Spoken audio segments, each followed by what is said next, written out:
Bonjour et bienvenue dans cette nouvelle vidéo où on va parler aujourd'hui d'Apple. En effet, si vous suivez l'actualité de la tech, impossible d'être passé à côté de ces nouveaux processeurs ultra efficaces que sont les puces M1. La nouvelle version de notre Endpoint Security, la version 11.2, offre une totale compatibilité avec ce processeur. L'occasion de tester la solution sur le tout dernier MacBook Pro 13 pouces. Je vais réaliser ici l'installation en local pour voir s'il y a des messages d'avertissement liés spécifiquement à ce matériel. Pour cela, rien de plus simple, direction le site de téléchargement, dont vous trouverez l'adresse dans la description. Commençons par télécharger l'agent de communication qui nous permettra de piloter cette machine depuis notre Security Center en version 13. Je vais ouvrir le fichier DMG et procéder à l'installation. Veuillez noter que le programme de désinstallation se trouve au même endroit et qu'il sera très utile si vous avez besoin de désinstaller proprement l'agent de communication. Il en sera d'ailleurs de même pour le endpoint. Comme on le voit ici, la seule question qui va finalement nous être posée, c'est l'adresse du Security Center qui va administrer cette machine.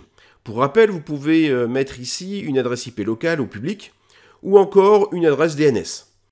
Pour le reste, rien de spécial, à part bien sûr la nécessité de saisir régulièrement son mot de passe.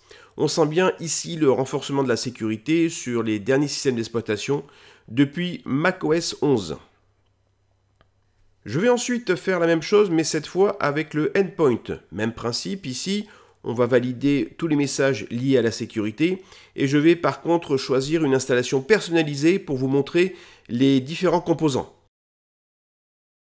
On retrouve bien sûr les analyses manuelles, la protection en temps réel, mais également la gestion du trafic HTTPS pour les menaces, mais aussi pour le filtrage des URL par catégorie.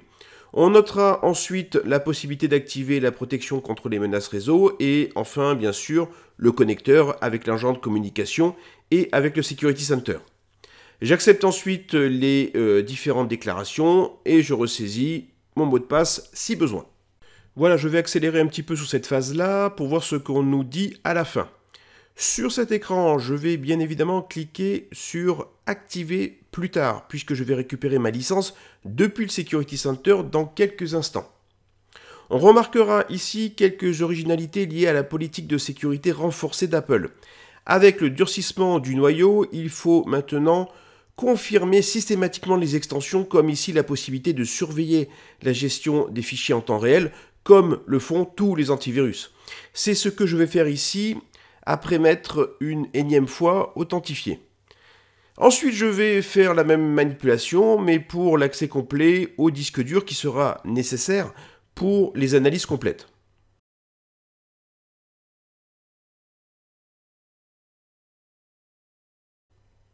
On terminera par l'autorisation de filtrage du contenu réseau et l'inspection du trafic Internet chiffré.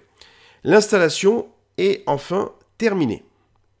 Veuillez noter qu'il existe plusieurs méthodes d'installation et bien sûr des installations à distance. Ces installations à distance peuvent se faire via le Security Center ou la solution Apple Remote Desktop. À ce sujet, vous trouverez sur notre site web un script permettant d'éviter le passage par ces 4 phases de validation.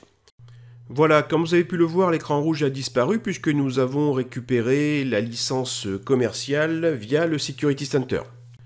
Justement, en parlant de Security Center, dans le prochain épisode, nous irons voir comment ça se passe du côté des stratégies et des tâches liées à l'administration de ces ordinateurs.